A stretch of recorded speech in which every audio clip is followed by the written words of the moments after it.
Hey guys, it's Rachel Castile. Welcome to Mind Map Wednesday, where we break down personality insights to help you understand how your mind works and how to move through life with more clarity. Today we're talking about something that I wish more people knew about, and that is the hidden energy battle between play and sleep.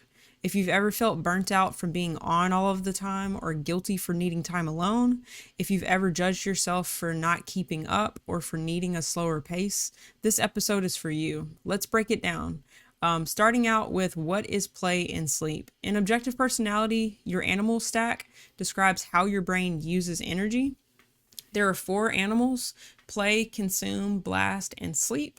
Each one reflects a different mode of functioning, how you take in, process, and respond to the world. Today we're zooming in on 2 that are opposites on the spectrum, and that is play and sleep.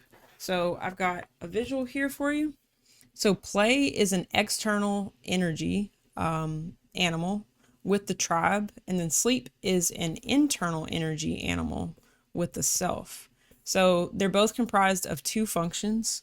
Play is the extroverted observer, pair it with the extroverted decider.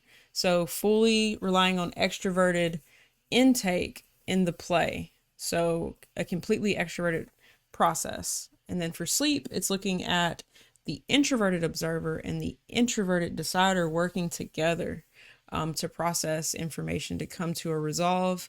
These extroverted ones is more like play and pinging, interacting with the tribe to learn, gathering information. Think OE is gathering, taking in new information from the outside world, and taking in, listening from the tribe on like their reasons, their values, and it's kind of that pinging back and forth, that play energy.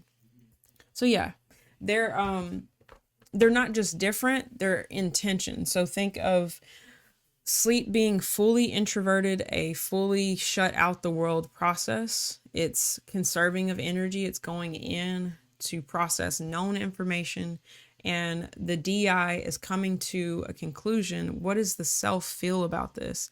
What do I think? How do I feel about the information that I've already taken in? This is shutting out new information. This is looking at known information. So the introverted observer is known facts, known patterns, and reviewing what you've been through, reviewing what you've seen. And play is the complete opposite. It's just being out there, not looking inward, but being fully in the extroverted world, taking in, absorbing, moving with the tribe. Yeah. So as you can tell, these pull in complete opposite directions. If one is high, the other is usually low in a person. This imbalance isn't a flaw in your personality. It's a rhythm of your energy. And most people don't even realize it's happening. You have really high play people and then really high sleep people. If play and sleep in the animal stack is in the first, within the top 3, if it's like first and third or third and first, then you're an energy dom person. Versus the other option would be if the other coin, which I'll get into in another video to go deeper. But I did talk about this on my last week video about just an overview on all 4 animals. The consume and the blast is if they're in the top 3, then you're infodom. So just another point to think about. But yeah, in general, one is way higher than the other. Either play is high or sleep is high. And most people don't even realize that they have this rhythm, a preference for play over sleep or sleep over play. So now we're going to get into what high play looks like. So if you're high in play, you probably stay in motion by interacting, feel pressured to respond, fix, help, or be involved, or constantly on with others, even when you're tired. Difficult to act default to action instead of reflection. Yes, high play, they see what needs to get done. They're out there in the extroverted world, producing something, getting things done, responding to people, wanting to fix something, being in the mix. Yeah, they're really engaging. It's engaging the tribe, interaction prone. Yeah, they're constantly on, they're available. Like, yeah, I can take that call. Yeah, I can do that for you. It's that involvement energy. My animal stack is consume, play, blast, then sleep last. So, yeah, for me, it's very easy for me to basically see the to-do list, see the things I need to get done, or the incoming request as like, oh yeah, yeah. It's like, yeah, that's no problem. Okay, yeah, I'll make room for you, you know? It's that sense of like you could just fill your day with like things and realize like you've used up all your energy, but you just didn't really know. And yeah, so that's kind of the energy of a high play person. Default to action instead of reflection. It's just, let's go do something with this. Let's go. Yes, I can come to the party. Yes, yes, I'll be able to do that for you. So yeah, the gift of play is that it keeps you engaged. You can handle chaos. You're quick. You adapt. You can read the room in real time and respond on the fly. Yeah. In tune with the outside world. It's if you're looking at using your extroverted functions, you're taking in, you're gathering from the extroverted process, and you're aware of the tribe. You're looking at what's going on with the people. Whenever your play is the combination of two functions working together. So think of the use of them both is the animal of play. So it's that awareness, seeing what's going on, taking in, learning. Yeah, so high play people is just think of this as a savior state for them.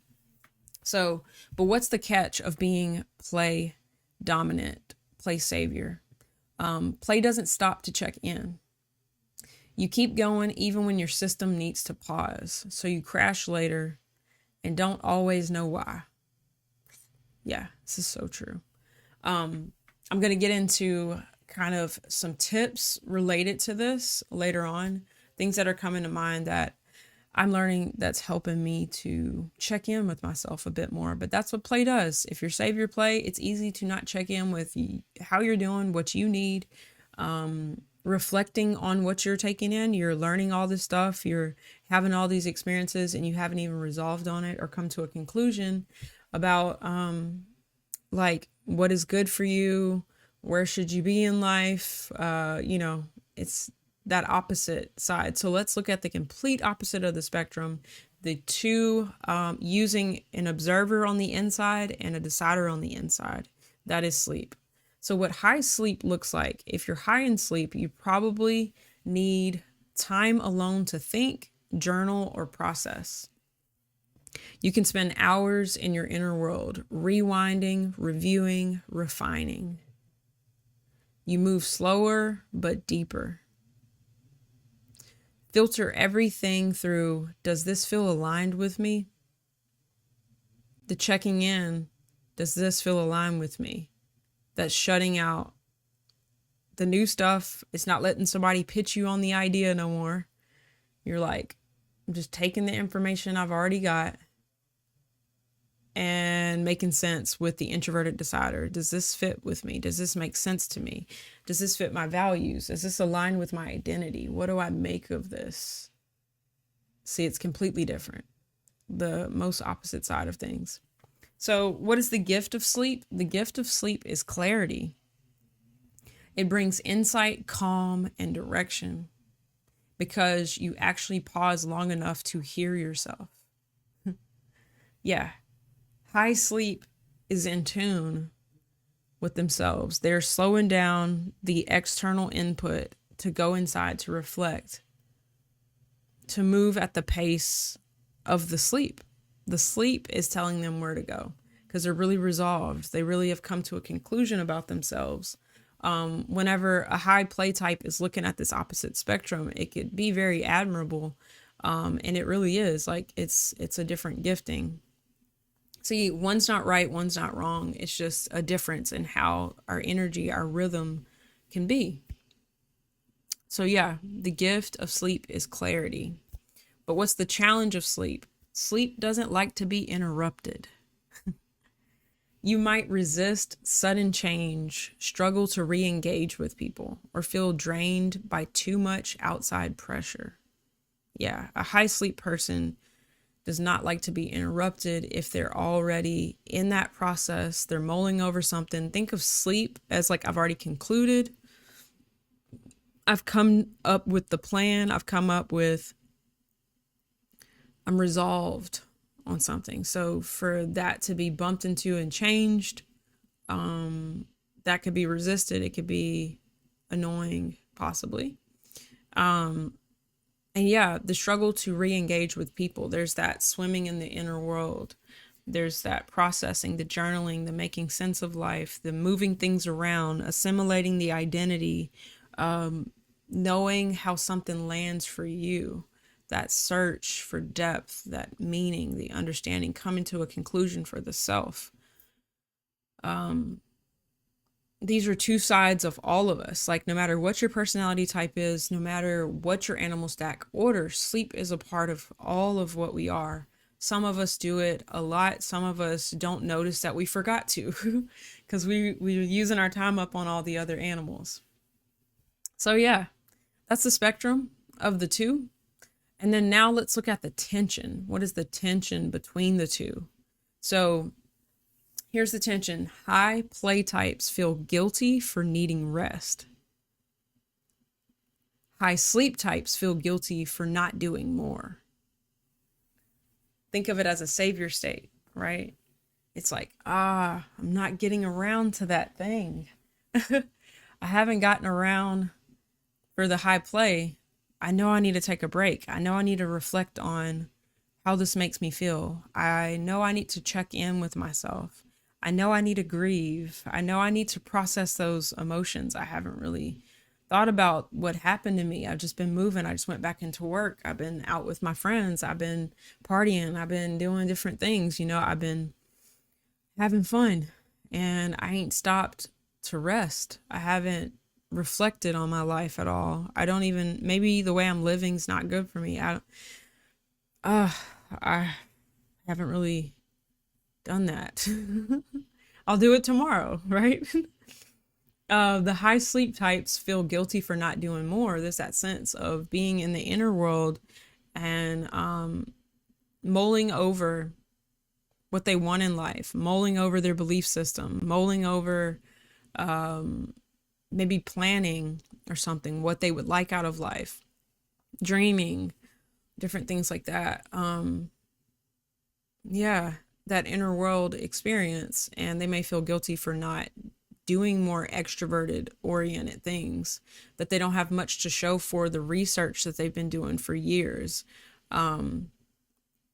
Yeah, things like that. They don't take time to like spend time with their friends. And they're like, I haven't really hung out with anybody in a long time.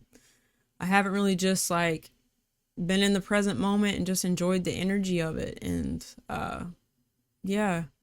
got some feedback from the people around me and like learned some new things outside of myself, outside of my own thoughts and my own consuming. I haven't really just like taken in the tribe and like learned with the tribe and like absorbed or observed what's going on in the world. I feel kind of disconnected. So yeah, as you can tell, there's a tension between the two. They're extremes in all of us. Yeah. And you might not even realize what's driving that pressure inside of you. Yeah, this tension. This could be where it's coming from. Your play might be running the show, but your inner world is screaming for space. Or your sleep might be keeping you safe, but you're slowly disconnecting from life. Here's the truth. You don't have to fix your wiring. You just have to learn how to honor it. Yeah. Knowing your animal stack really can help you flow with yourself, because it's not about being the opposite of what you are. It's just how to incorporate it, how to deal with that pile that's piling up in the corner of all that stuff you're saying you want to get around to. How do you begin to incorporate that in your life that honors your energy flow? Yeah, that's what we're going to be looking at more. Now let's look at some real life examples of what it looks like to have sleep first or play first. So let's say you're a sleep first type. You wake up and need space to ease into your day, but life hits fast. Text messages, decisions, noise. you start to feel foggy, overwhelmed, and even resentful because your system didn't get what it needed before being asked to give. Yeah. My husband, 100%, he hasn't been officially typed, but is sleep first. Yeah, and this is something I'm learning as a very high play type, how real this is. That a sleep first person needs to ease into their day. They need that unbroken time whenever they're starting their day. Yeah, you wake up, need space to ease into your day, but life hits fast. You start to feel foggy, overwhelmed, and even resentful because your system didn't get what it needed before being asked to give. Yeah. So now let's look at the opposite. What does it look like to be play first? You go from interaction to interaction, talking, helping, responding. You're useful and present, but by the evening, you crash and you're too tired to process what it all meant. So you zone out and power through again tomorrow. Just the cycle continues. Neither one is wrong. They're just different rhythms. And most of us weren't taught how to listen to our rhythm or to respect it. Yeah. And it honestly, like high play, like they love it. They love talking and doing the next thing and moving into the next task and yeah, being useful, present, and yeah, didn't really take time to process what it all meant. And then, yeah, it's easy to veg out, just consume a movie or something, which isn't actually processing. It's not sleep processing, it's just consume. And then from there, just take off, do it again. So yeah, consume, play. That's my saviors. So now that we know this, what do we do? What do we do now that we can see ourselves, we see our pattern? So yeah, let's look at this. Here's the shift. Instead of judging yourself for what you're not, start noticing what actually restores you. This is what it's about. What restores you if you are high play or if you're high sleep. So if you're high play, build intentional moments of quiet. Even 10 minutes can help. Yes, this is like a game changer. Like I'll take recording videos, for instance. Like I'm learning like to honor how is my energy, how's my levels, do I need to take a break, do I need to walk away from this, should I go eat something, am I kind of tired, maybe I could take a 10-minute nap. I could lay back and like visualize, go in and like sleep energy about what I'm wanting to say, to rest in some way. One systematic thing I do is I love to journal, and I systematically do it because my tendency is not to journal. So journaling helps me to reflect on my emotions, to reflect on like the things I'm grateful for, what I'm processing, what's like pressing on my heart, like what's going on. So I'll journal to God in the mornings and like write out what's present for me. And I get to see what I'm actually like, what's actually on me, like what I'm looking forward to, what I have questions about, the things that are bothering me. When I journal, it helps me go in a reflective space. And I like to be in a dark room too. It just helps me to shut the outside world out so I can just go in. And I like to listen to frequency music in a dark room with a little book light and my journal. Like that being something that I systematically put in my day, it helps me like to be in that sleep state and to meditate and to just be still for a while. And that really helps me just to like center myself around like what matters to me, where I'm going, what I'm wanting to do for the day, what would I like to get out of it, not just like being caught up in like the to-do list, just like being just things I'm checking off, you know. So it helps me to kind of balance, to bring in the sleep energy. And yeah, it's percentage wise, when you look at my whole day, it's not a ton of time, you know, but it does help. So again, it's not about being what you're not, it's just how to incorporate the other side. So for sleep, if you're high sleep, stretch yourself to re-engage even when it feels uncomfortable. Yes. You could be really comfortable with not socializing, with not getting to know other people. High sleep could be just wanting to maybe talk about just the things that they're resolved on and not really getting any new input, not really consuming people, think of play as consuming with the tribe. So taking in others, learning about other people, learning about different perspectives, hearing the values, the reasons of other people. To re-engage, to share, and to receive. That kind of mix is play is like that back and forth energy. So yeah, it can feel uncomfortable. It can feel like you're stretching yourself, but do it. You don't have to live that way all the time, but like you do go to that social event on Saturday. You didn't go all week, but you went out and you're stretching yourself and you're receiving things that can kind of be new things that you can reflect on, and it like updates your sleep. It gives you something to sleep process. It's like adding to your known facts, your known patterns box, and then you get to incorporate that into your identity. So yeah, and that could be you go into a class in a group discussion, hearing the different input from people. So as a more introverted type, that can be really beneficial to do occasionally. So yeah. So either way, if you're high play or high sleep, ask yourself, what does my energy need today? What do I actually need today? What's been missing? What's you can check in the corner, like, is the pile getting really big? Like, have I not processed my life? Have I not thought about if this job is even a good fit for me, but I've just been doing it? The high play person probably needs to go and reflect on that and sleep energy.